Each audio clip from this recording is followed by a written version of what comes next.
The Ephrata Valley Railroad has expanded into an L-shaped layout. This is like a dream come true.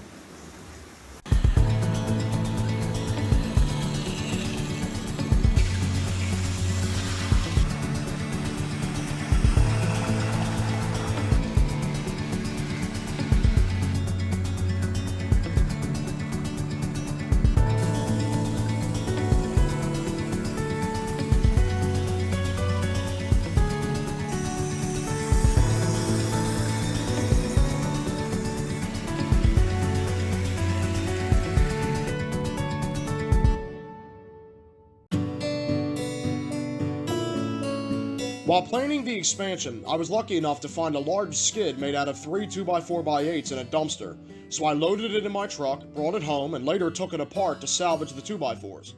I probably saved around 15 to 20 bucks right there.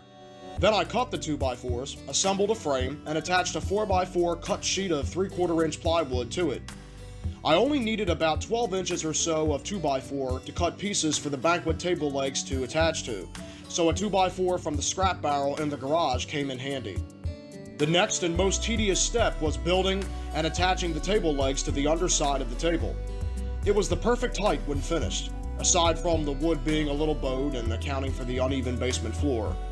I just so happened to have a 4 foot wide by about 4.5 feet long piece of green fabric left over from the 4x8 layout project, so I used it up and glued it to the tabletop. Finally, it was time to lay the brass rail track and wire everything up.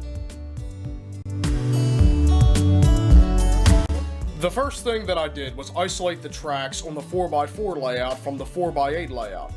I did this by using 4 insulated rail joiners and placing them on both ends of the X track that connected out to the switch tracks on the 4x8 layout. This made sure that no power on the 4x8 layout could come back into the 4x4, separating the layouts electrically. The next thing that I did was install 2 feeder wires on the 4x4 layout. To do this, I had to drill 2 holes down through the plywood on both sides of a particular track on the layout. I just chose a location that would be close to where I needed it to be. And I then soldered 2 wires to the undersides of 2 track connectors and connected these 2 curved tracks together with those track connectors and ran the wires down through the holes to the underside of the layout. The 2 yellow feeder wires then come out the side of the layout and are connected to a double pole, double throw, or DP-DT switch. So here is the back side of the double pole, double throw switch so that I can explain how I have this wired up. These 2 yellow wires here are the 2 yellow feeder wires that run to the 4x4 layout that I just showed previously. These 2 wires, the white wire and the red wire, both connect to the power track on the 4x8 main line, or the 4x8 outer line that runs into the 4x4 layout. And this will make better sense later on. The red wire and the white wire are both connected to the middle prongs, which I believe are known as the common wire prongs, if I'm not mistaken. These other 2 prongs over here remain unused, and then these 2 prongs are connected to the feeder wires on the 4x4 layout, so that when the switch is flipped in this direction, it will connect these 2 prongs together, and therefore power will be restored to the 4x4 layout. Or, when the switch is flipped in this direction, power will go to these 2 prongs from the power coming in from the power pack, and there's nothing connected to this side, which means that the 4x4 layout will essentially be separate from the 4x4, and the switch will be off. So here are the red and the white wires on the top side of the layout connected to the power track that supplies power to the 4x8 main line, or the 4x8 outer line. This next part is pretty important, so I want to try to explain it as clearly as I can. These 2 wires here that connect power from the mainline power pack over there on the left, which controls the entire operations of the 4x8 outer line. These 2 wires connect to the double pole, double throw switch, which is right down over there on the underside of the layout. And I wanted to make sure that the direction that these wires are wired to, or the polarity, I don't know exactly how to describe it, but basically I wanted to make sure that these wires are wired up exactly the same as the yellow wires here that connect to this black Tech 2 power pack. So this wire here, the white wire, is also connected to the right rail. What I mean by right rail is this rail runs on the right side of the track and goes all the way around.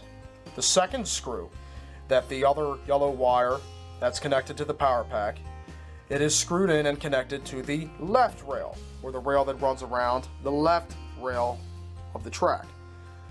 The white wire is connected to the right rail, and the red wire is connected to the left rail, in the way in which I'm looking at this going down the track.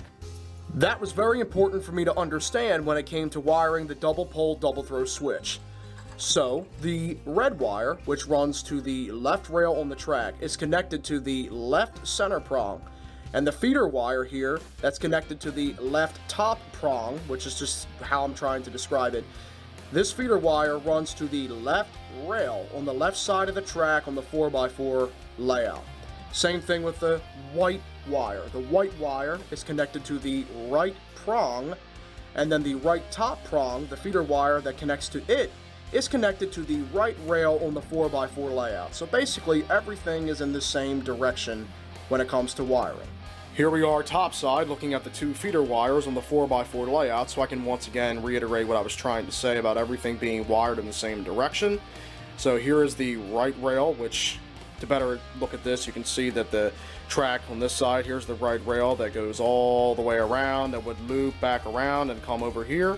Here's your right rail, and this feeder wire on the right rail goes into the right side of the top prong on the double pole double throw switch, and the same thing goes for the left rail, which this rail over here is left, that goes all the way around and would come back on this track. Here's the left rail on the left side of the track, the way I'm looking at it, and the wire here is soldered to the underside of this track connector and goes to the left top prong on the double pole double throw switch, so that everything is wired in the same direction. Here is the DP-DT switch once again. Now, I may have been able to do this project without using a DP-DT switch, using a different switch, but I'm not exactly the greatest when it comes to wiring, and I had some DP-DT switches on hand, so I just decided to use what I had. When the switch is flipped to the right side, that essentially means the switch is off, because like I showed you earlier, there are no wires connected to these top two prongs on this side of the switch, and that's just how DP-DT switches work. When the switch is flipped in this direction, the opposite two prongs are connected to the center two common wires, and vice versa. So when the switch is flipped to the right side, the two layouts are separated from one another, which allows me to power the 4x4 layout independently. When I switch the DP-DT switch to the left, what that does is allow power to flow from the two common wires into the two feeder wires and bypass the 4 insulated rail joiners between the 4x8 and the 4x4 layouts, making the two layouts one entire circuit. And here is the third power pack on the layout, and this power pack is wired up to only the 4x4 layout, so that when I flip the double pole double throw switch and disconnect these two layouts from each other, thanks to the use of insulated rail joiners up there at the X, meaning the two layouts are separate from each other electrically, I can then use this power pack to power a train independently on this 4x4 layout extension. Now, when the switch is flipped left, like I just showed you earlier, which means that the two layouts are connected electrically thanks to these two feeder wires, this power pack goes off. But one thing I need to make sure to pay attention to is the direction. The direction of this power pack, whether the power is on or off, whether this power pack's plugged in or not, must be the same as the direction on the mainline 4x8 power pack, so the polarities are the same, I believe. So in this case, the power pack is set to forward. The power pack is set to forward here and over here on the mainline power pack. So what I'll do is turn the power pack on, and there goes the train from the 4x4 layout to the 4x8 layout, and it will come back again because it's all being controlled by the mainline power pack.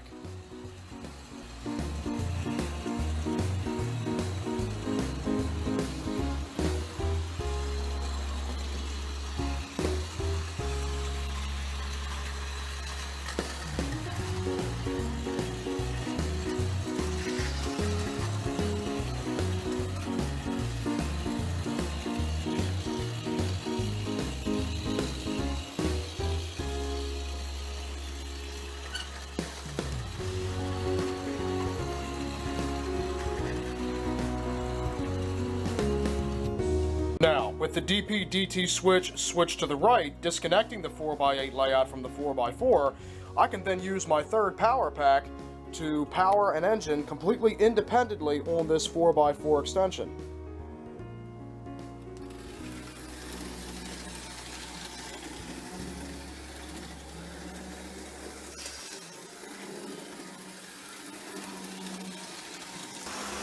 Or I can run 3 trains at once in any direction I want, all powered by 3 separate power packs, making for one awesome Ephrata Valley Railroad L-shaped layout.